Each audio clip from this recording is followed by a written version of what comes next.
Welcome back to Ozarks Tonight. I'm Heather Lewis. You know, many of us are aware of Convoy of Hope's mission to help people in need. In fact, the organization has helped more than 115 million people around the world since it first began in 1994. Its founder says that was all made possible by having disruptive compassion. And that's actually the title of his new book as well. Hal Donaldson's new book came out this month, Disruptive Compassion, Becoming the Revolutionary You Were Born to Be. Thank you so much for being here. Good to be with you, Heather. Thank you. So let's talk about this, because you begin your book as a journalism student at San Jose University in California, San Jose State University in California. And you learned a lot during that time frame, especially in your first job as well. Yeah. How did that shape some of your beliefs and lead you on this path to where you are now? Yeah, I mean, that was critical. I think journalism gives you a good, broad understanding of the world. And as a journalist, I really wanted to make a difference in the world. And I thought maybe through writing or through journalism, that was the course I should take. And so I began writing books at a young age, you know, in my 20s. And it was one of those book projects that took me to Calcutta, India to meet Mother Teresa. And on that particular trip, she just asked me, she said, "Young man, what are you doing to help the poor and the suffering?" And I figured it was probably not a good idea to lie to Mother Teresa, right? And I told her the truth. I said, "I'm not doing much of anything." And she said, "Well, everyone can do something." And so I came back to the States and continued writing and just trying to change the world through writing. But then I loaded up a pickup truck and with groceries, $300 worth of groceries, and that was the start of Convoy of Hope 25 years ago. 25 years ago. Yeah, hard to believe. Is it hard to believe the path that it's taken since then, looking back? Yeah, you know, one of the things that Mother Teresa says is just do the next kind thing in front of you. And I think that's really been my journey. Never set out to feed or to help 100 million people. It was just trying to feed the next person that was put in front of me and to meet the next need. And this book is almost like a playbook of sorts for people to understand that concept that you can't do it all, but you can do something. That's right. How do you encourage people with your new book and becoming a revolutionary, as you say? Yeah, well, I'll tell you where the idea came from. I was speaking at the University of Missouri, and after the speech, there was a Q&A, and a number of students came up to the microphone, and they essentially said this: "I want my life to count, I want to make a difference in the world, but I don't know what to do." And so the idea was, well, why not put together a playbook, as you said, a playbook to really help them understand their mission in life and how to make a lasting difference. So that's what I hope this book does.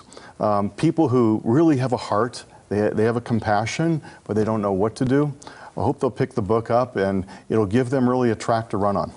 Very good. Now, you mentioned Mother Teresa, obviously a revolutionary in her time, and still making a profound impact on people even after her passing.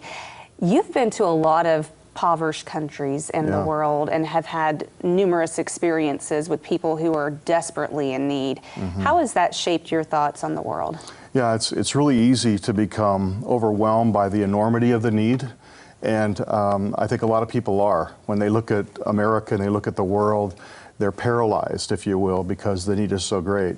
And I just think that, and this is really what this book is about, if we'll just each of us do our responsibility, do what's in front of us, do the next kind thing, if you will, it can lead to a revolution of kindness, which I believe is what our nation needs. We're not going to stem the tide of hatred in our nation with more hatred. We need a revolution of kindness. Do you feel that a lot of people have that intentional ignorance? It's just easier to turn away instead of face the problem? I do. I think it's very difficult to escape it these days, because whether you're on the web or evening news or morning newspaper, there's a lot of crisis and a lot of hurt. But we have to get beyond that and say, what difference can I make? And in the book, I give people a track to run on in terms of how to find your mission statement, how to write a manifesto, a personal manifesto, and then to do reconnaissance, to find out what the needs really are and what difference you can make. Very good. And this has been out for about 3 weeks to a month now. Yeah. What's the feedback that you've been getting from people who have read it?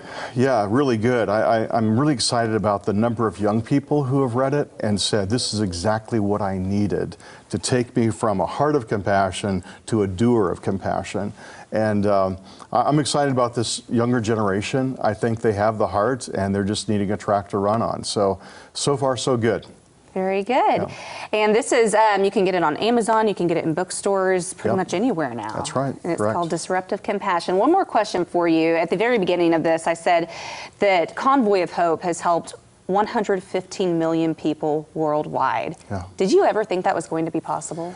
I didn't, but you know, at a young age, my father was hit by a drunk driver and he was killed, and our family went on welfare. And I saw the power of kindness at a young age, because as a 12-year-old welfare kid, people really wrapped their arms around me. They showed me kindness. They put shoes on my feet.